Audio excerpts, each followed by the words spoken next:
Quero desejar a todos quantos nos ouvem nesta hora, neste momento, um dia muito abençoado, um dia cheio da presença de Deus. E hoje nós vamos continuar então os nossos estudos da Escola Bíblica Dominical, lembrando que a nossa lição hoje é a lição número 9, cujo título é Honrado. E o texto encontra-se precisamente em Deuteronômio, capítulo 4, versículos 1 a 9. Espero que tenham as vossas Bíblias abertas, espero que já tenham lido o texto. Se ainda não leram o texto, interrompa o vídeo neste momento e leia o texto para depois podermos continuar então a explicação do texto. Mas se repararam, o autor da revista da Escola Bíblica Dominical pegou neste texto e desenvolveu a ideia de honrarmos a Deus através do ouvir, do seguir e ensinar a sua palavra. A revista começa por apresentar algumas peculiaridades interessantes acerca do livro de Deuteronômio. Pelos vistos, para os escritores do Novo Testamento, este livro teve uma importância tal que é dos livros mais citados, ultrapassando até os livros de Salmos e de Isaías. Nós, nos Evangelhos, lemos que Jesus citou este livro, dando-lhe uma interpretação mais atualizada do que a tradição dos rabinos. É por isso que o professor Bernard Levinson escreveu o seguinte: Deuteronômio pode bem ser o primeiro livro a colocar o problema da modernidade. Os seus autores debatiam-se com questões consideradas convencionalmente como sendo exclusivamente modernas, tais como a distância histórica entre o passado e o presente, a tensão entre a tradição e as necessidades da geração contemporânea e a distinção entre revelação divina e interpretação humana.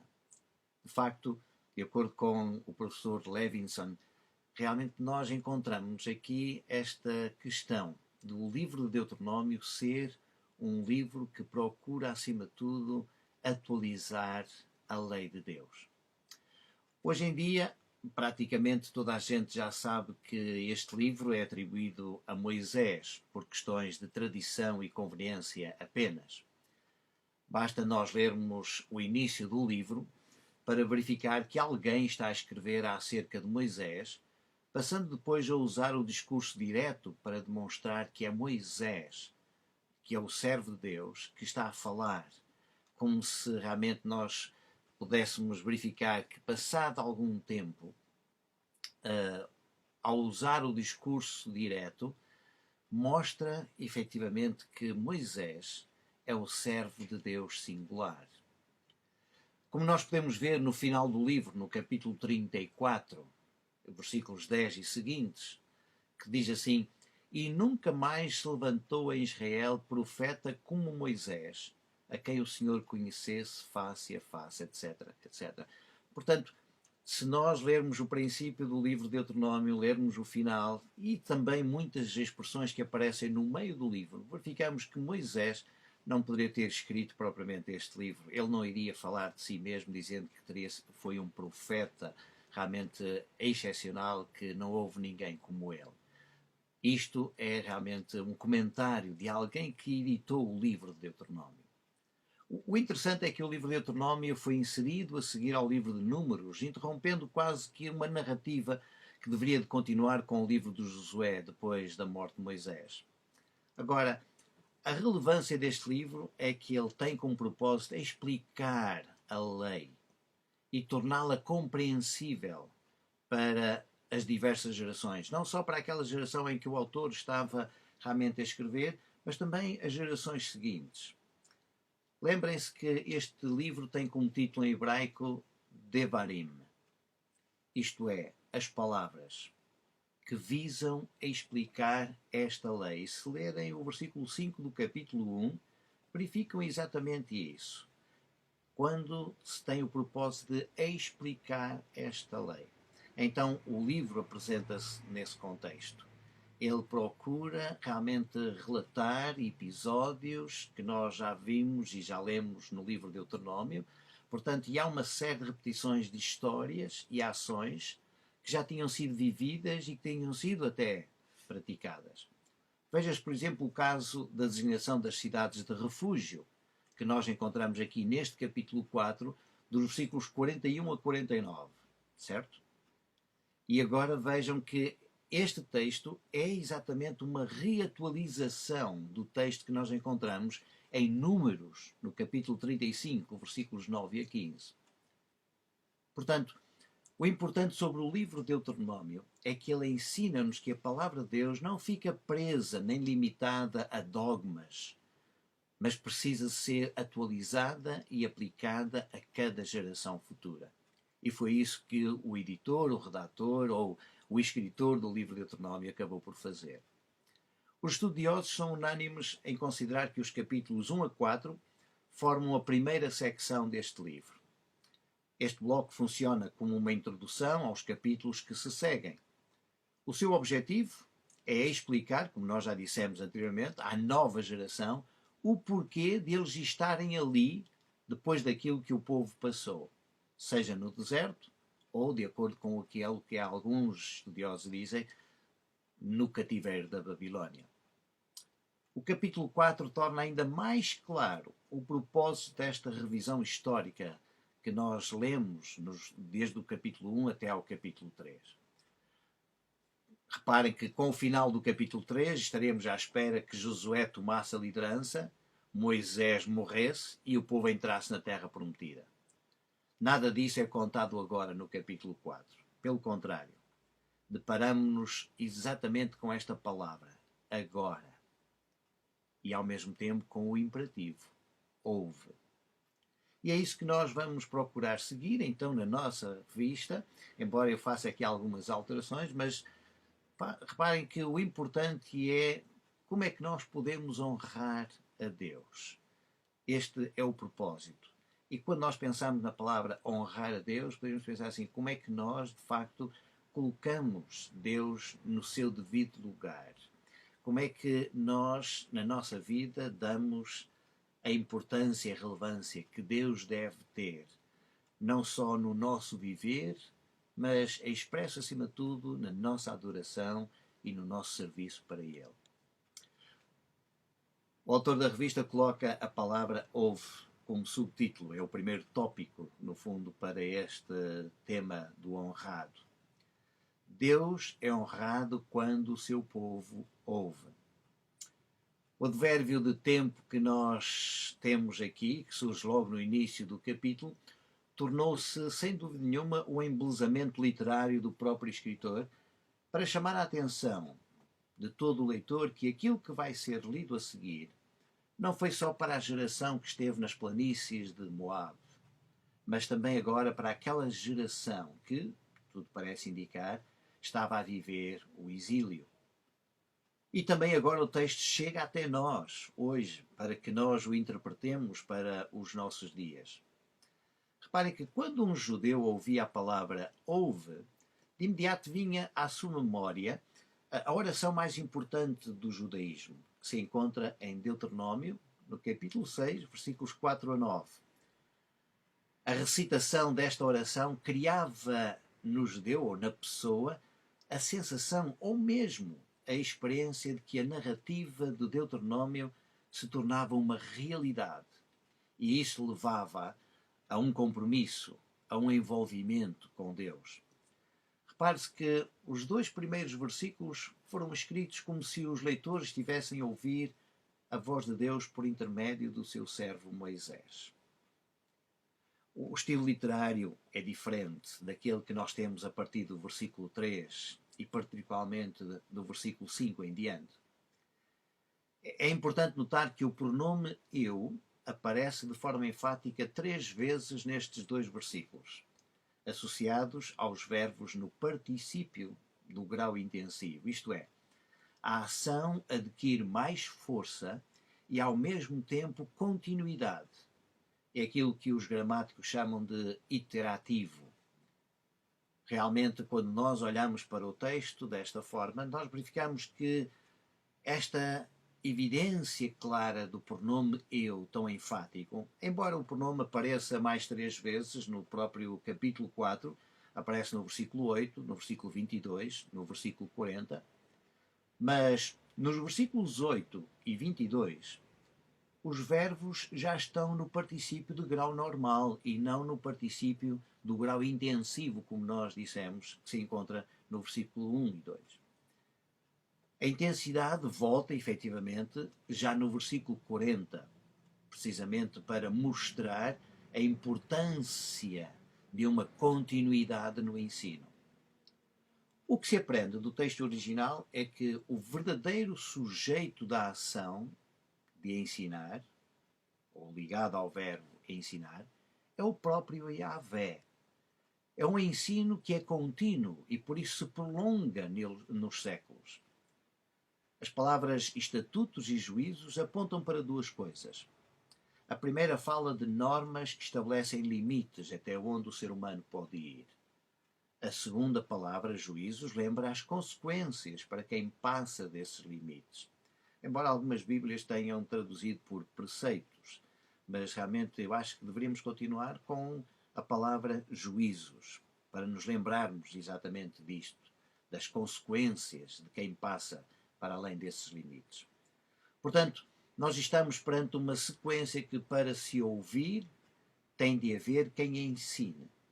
E o ouvir só faz sentido se o que se ouviu, através do ensino, for posto em prática. As pessoas estão numa sala de aulas a ouvir o que o professor diz, para depois sair e começar a praticar. E ai do aluno se realmente não pratica, deixará de ter compreensão total daquilo que no fundo foi ensinado. Entretanto, nós chegamos aos resultados. Em primeiro lugar, o povo de Deus é confrontado com a questão da vida. Trata-se do viver em plenitude.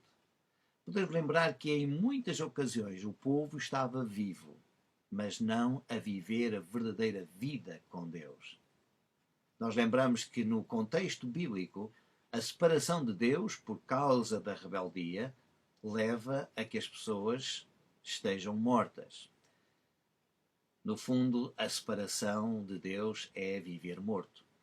Quantas vezes nós ouvimos o grito de desespero de pessoas a dizerem: eu preciso de viver, eu quero viver. Quando elas dizem isto, elas realmente estão vivas, mas têm a sensação ou o sentimento de que afinal não estão verdadeiramente a viver. E é por isso mesmo que esta palavra aparece no texto bíblico, exatamente com este sentido: viver a verdadeira vida. Por outro lado, a palavra entrar denota que está fora de algum recinto. E a palavra possuir, em hebraico, também pode ser traduzida por herdar. É interessante realmente nós olharmos para estas palavras e verificarmos que elas mostram aquilo que é habitual na história, principalmente do Jardim do Éden. Quando nós verificamos que o ser humano ultrapassou os limites de Deus. E ao ultrapassar os limites de Deus, ele acabou por ser expulso de um jardim paradisíaco. Por isso ele encontra-se de fora e agora necessita realmente de entrar. Não é por acaso que tudo isto faz parte deste conjunto de livros que é designado pelos judeus como a Torá, os 5 primeiros livros que nós temos na Bíblia. Por isso, realmente nós verificamos que o objetivo é que as pessoas possam viver tendo vida mesmo, vida real, verdadeira, e ao mesmo tempo entrar de novo para a comunhão com Deus, herdando exatamente aquilo que Deus quer dar. Esta palavra herdar está muitas vezes ligada ao verbo dar, como nós vemos logo a seguir. A ideia é demonstrar que a terra não é algo que se conquista, mas algo que se herda, e por isso só se tem de a receber. O povo precisa de entender que aquela terra era do Senhor e que a sua entrada e herança dependiam do reconhecimento destas normas que Deus estabelecera e continuava a estabelecer através do seu ensino. Notemos, por exemplo, o versículo 2. Aqui, os estatutos e os juízos estão agora intimamente relacionados com a palavra. É importante o uso do termo no singular. Dabar, a palavra, é a mesma que criou os céus e a terra.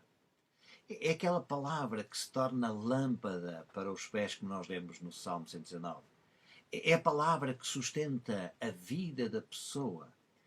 É a palavra que promete. E nós encontraríamos, de facto, em todo este texto, várias vezes esta referência. Não se esqueçam que Jesus disse, utilizando o texto de Deuteronômio, nem só de pão vive o homem, mas de toda a palavra que sai da boca de Deus.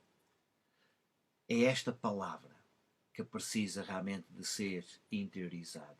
E por isso não se deve nem acrescentar, nem diminuir. As pessoas ou vão para além ou ficam aquém daquilo que Deus estipulou. As pessoas têm a mania de que aquilo que Deus disse não chega, querem mais. Lembrem-se da história do Jardim do Éden.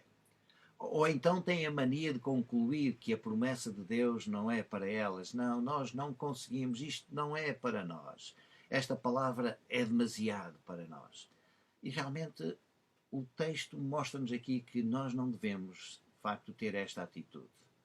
Não devemos ter a atitude de ir para além daquilo que Deus disse, e às vezes nós temos esta tendência para acrescentar algo mais àquilo que Deus não disse, e por isso, sendo aquilo que Deus não disse, e ao mesmo tempo somos tendenciosos para diminuir realmente as coisas. Não, isto aqui não deve de facto fazer parte. E é interessante que quando nós olhamos para este texto, nós verificamos que a promessa de Deus é uma promessa que está realmente a estabelecer os seus próprios limites e a dizer que é possível nós alcançarmos. É por isso que agora o povo precisa de relembrar o passado e tirar as ilações necessárias para a sua vida. O que é que aconteceu efetivamente no passado? Números, capítulo 25, versículos 1 a 9, é uma história um tanto ao quanto bizarra. Com certeza que tiveram a preocupação de ir lá ver e ler realmente este episódio. Agora, o que é interessante neste episódio é nós verificarmos que Baal-Peor não foi apenas um acontecimento só do passado. Quando Deus disse, não terás outros deuses diante de mim, o povo achou que poderia sempre acrescentar mais um Deus à sua vivência e à sua prática religiosa. É interessante que, de acordo com aquele episódio de Números 25, nós verificamos que uma praga invadiu o arraial de Israel e essa praga matou 24.000 pessoas. O escritor deste texto agora prefere usar o verbo no grau causativo. Reparem o que nós temos exatamente aqui, no final do versículo 3. O Senhor vosso Deus o consumiu do meio de vós. E o verbo realmente consumir aqui encontra-se neste grau que é causativo. Isto é, ainda que sejam os homens que pratiquem a ação, o escritor vê sempre nisso uma causa. E realmente que o objetivo, no fundo, desta causa é dizer que Deus efetivamente permite que determinadas coisas aconteçam. O exílio também, de acordo com o pensador ou o teólogo deuteronomístico, é que o exílio foi causado por Yahvé. Embora nós saibamos que quem conquistou a terra foi Nabucodonosor e quem levou os prisioneiros foi Nabucodonosor. Portanto, mas esta ideia de dizer que quem causa isto realmente é Yahvé, é para lembrar que não há de maneira nenhuma, portanto, a questão de as pessoas muitas vezes acharem que as coisas acontecem só por mero acaso. É bom lembrar e enfatizar realmente a importância da fidelidade de Deus e ao mesmo tempo as tristes consequências da adoração a outros deuses. E é nisso realmente que nós encontramos o texto aqui. É para esse objetivo, é dizer que realmente quando nós não vivemos esta comunhão com Deus, nós estamos sujeitos a determinadas coisas que Deus permite que elas aconteçam para que nós possamos tirar as lições necessárias. Agora reparem que a diferença entre quem se apega a Deus e quem se afasta está no facto de que os primeiros estão vivos. O verbo apegar, que nós temos aqui no versículo, só aparece em todo o Antigo Testamento 3 vezes. Uma das vezes é em Provérbios 18:24, que fala exatamente daquele amigo que é mais chegado que um irmão.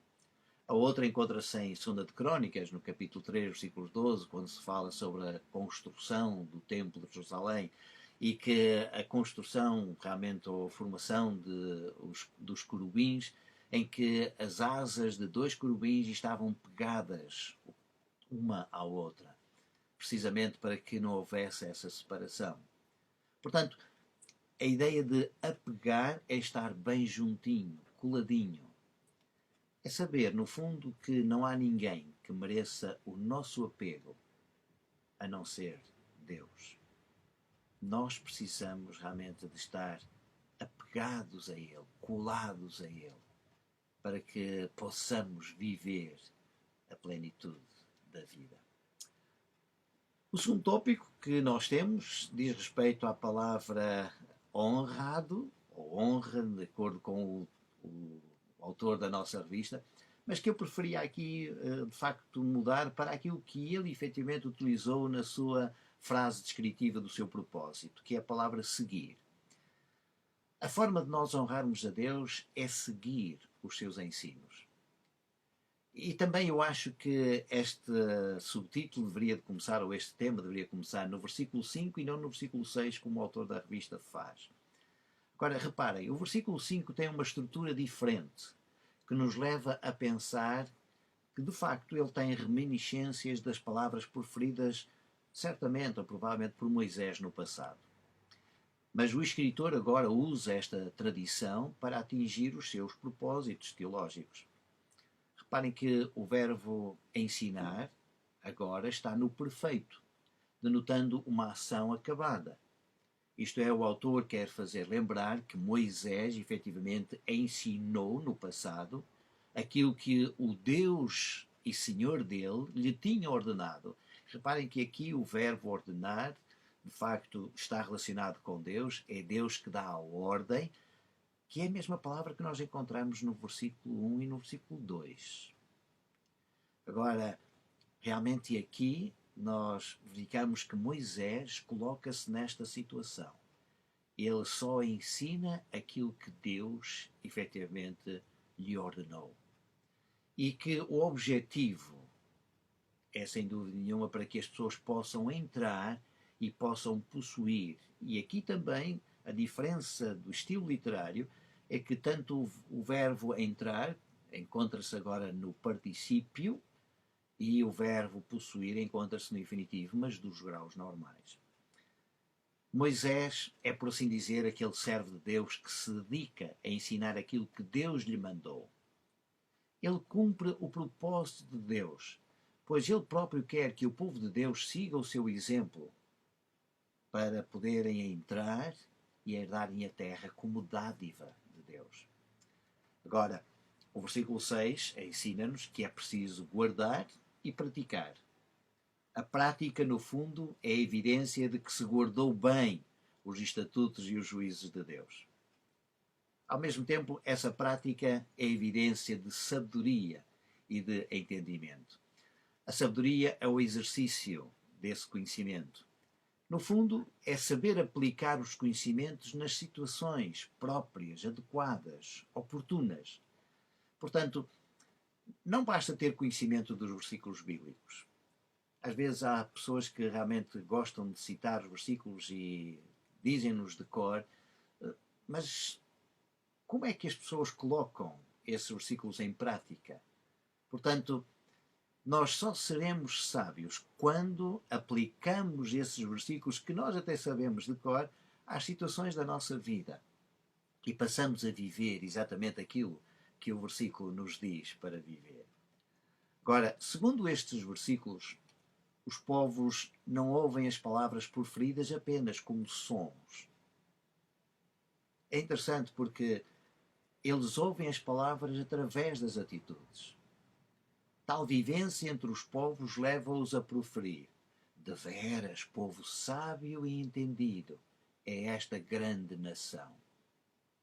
O professor Levinson comenta: o autor aqui desafia a ideia prevalecente no Próximo Oriente, em que a sabedoria era uma prerrogativa real. Por exemplo, diz ele, a antiga lei de Hammurabi, na Babilónia, louvava as decisões justas do rei sábio. Agora, aqui neste texto, é a nação de Israel que será reconhecida internacionalmente como sábia pelas suas leis justas. Que diferença tão grande há nós encontramos aqui entre o texto bíblico aplicado exatamente numa cultura ou num contexto em que só o rei é que era sábio e só o rei é que tinha decisões justas.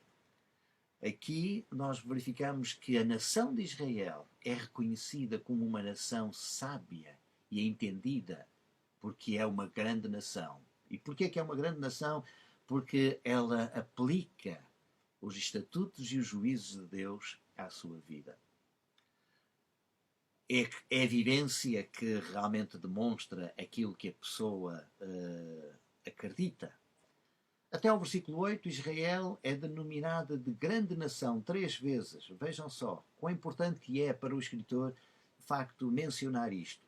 Certamente, ele, ao pegar neste texto, ele quer continuar a mostrar que mesmo perante grandes nações, que se destacaram pelo seu poder militar e político, não haverá nenhuma que se compare à nação cujo Deus é o Senhor.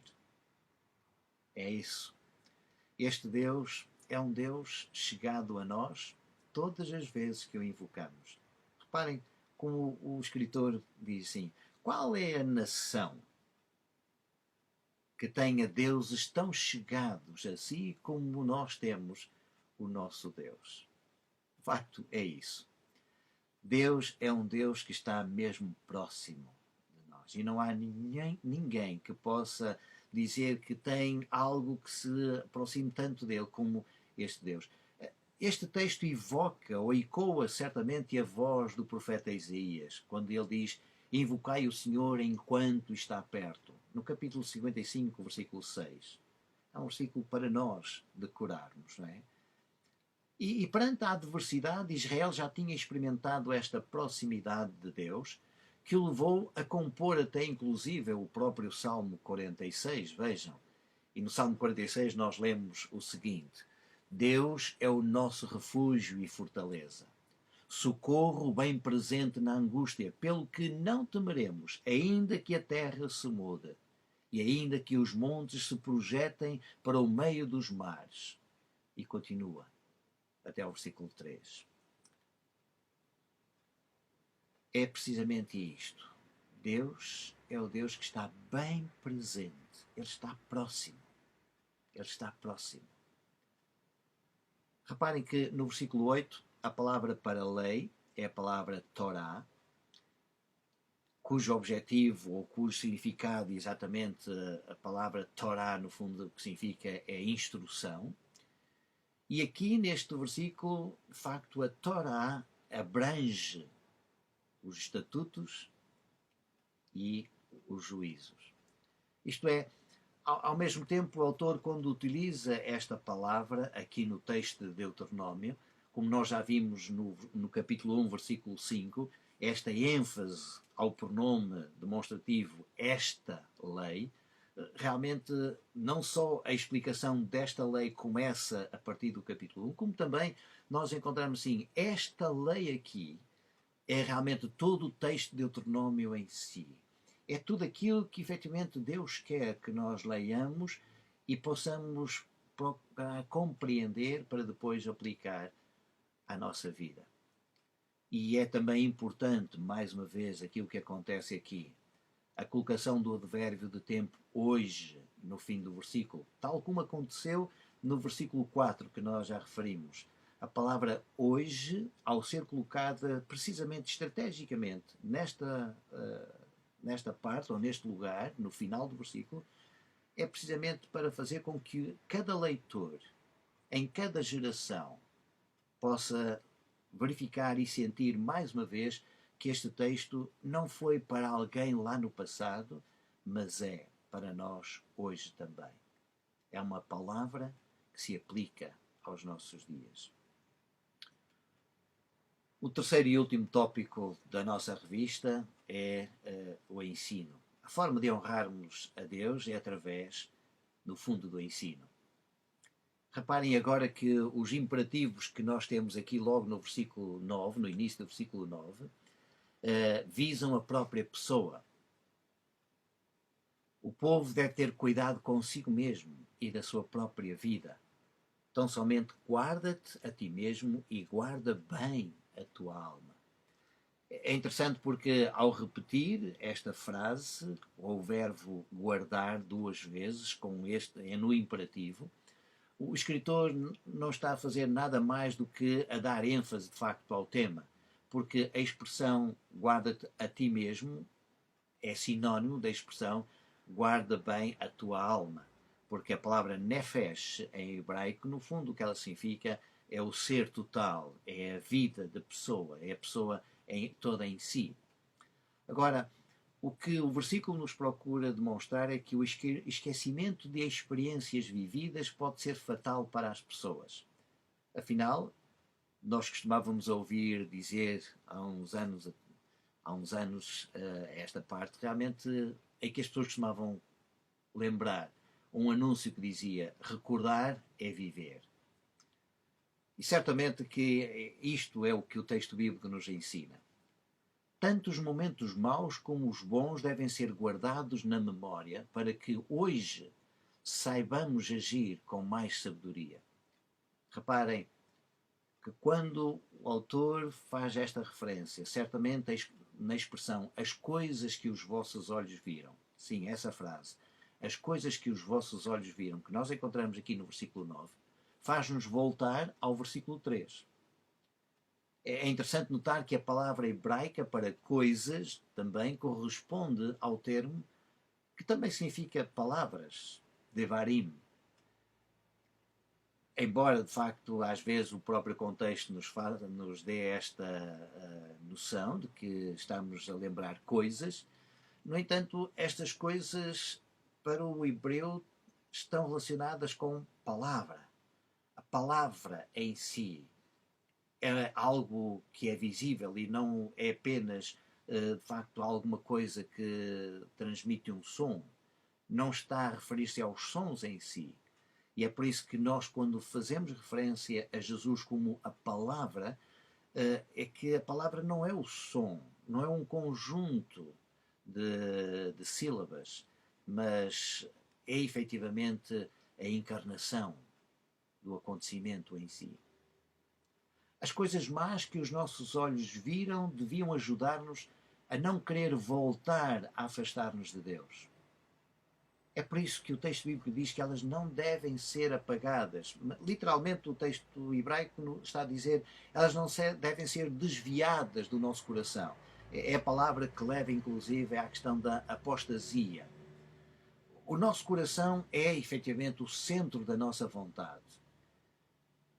E por isso mesmo é importante que nós lembremos estas coisas. Embora seja muito comum nós ouvirmos a frase este dia é para esquecer. Será mesmo? Por que não tirar lições para a nossa vida, a fim de que nos aproximemos mais de Deus? Por que não aprendermos que precisamos de estudar mais a palavra de Deus? Precisamos de estar em comunhão? Porque, efetivamente, os seus preceitos, os seus juízos são justos. E se nós esquecemos aquelas experiências que efetivamente até podem ter sido tão dramáticas na nossa vida, nós estamos a querer negar algo que, através delas, Deus nos quer ensinar alguma coisa.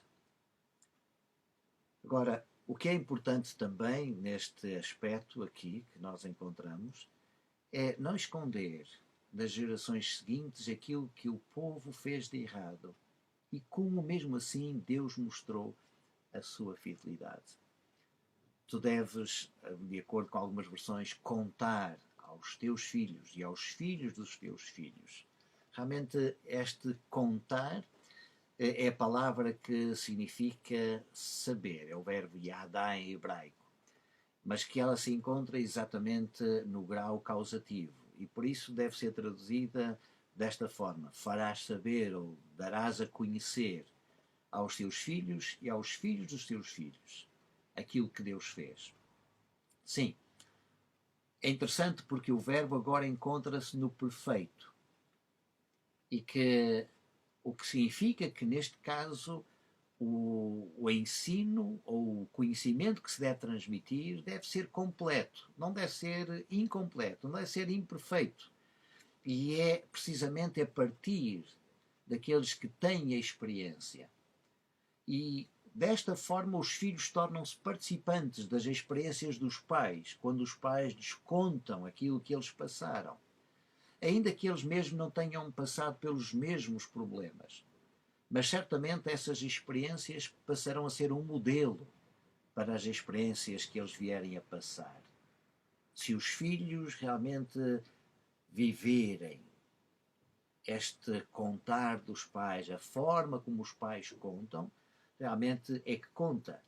Sem dúvida nenhuma, se nós contamos aquilo de uma forma leviana, sem mostrarmos que aquilo que nós vivemos foi importante e que mudou a nossa vida, certamente moldou o nosso ser, então os filhos nunca vão ter noção do que realmente os seus pais passaram. Mas a forma como nós encontramos expresso no texto bíblico é que os pais devem transmitir de tal forma que os filhos passem a experimentar na sua própria vida aquilo que os pais efetivamente viveram. E como é que os filhos experimentam isso?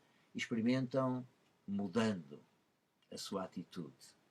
E, efetivamente, se os pais mudaram de atitude quando contaram aos filhos, isso fez com que eles também aprendessem de tal forma que a sua atitude passará a ser diferente. Nós encontramos isso exatamente no texto de Israel, ou na história de Israel, quando Israel viveu comunhão com Deus, então os filhos experimentaram isso e viveram. Quando o povo deixou de viver essa comunhão com Deus, os filhos também deixaram realmente de viver. Tal é a vivência que se tem, capaz de moldar as gerações futuras. E é nisso, efetivamente, que nós encontramos de valor neste texto de Deuteronômio. Aquilo que foi escrito, aquilo que foi narrado, deve ser atualizado para as gerações seguintes. E é importante não ficarmos só pela geração dos nossos filhos. Nós devemos ir também à geração que são os nossos netos. E por isso, contar, narrar, ensinar, dar a conhecer esta experiência que nós temos com Deus é uma forma de nós o honrarmos, para que não só a geração dos nossos filhos, mas também a geração dos nossos netos. E hoje em dia, com a nossa longevidade de vida, até nós poderemos acrescentar e aos nossos bisnetos. Quão importante é nós transmitirmos isso. Por isso, fica aqui realmente o apelo. Como é que nós podemos efetivamente honrar a Deus? E nós encontramos então estes três temas tão importantes para a nossa vida e que nós não devemos esquecer. Ouvir, seguir, de acordo com o esquema que eu alterei, e depois ensinar. E quando nós fazemos isto, realmente nós estamos a criar condições para uma nova sociedade, uma nova vida e um novo mundo. Que Deus vos abençoe.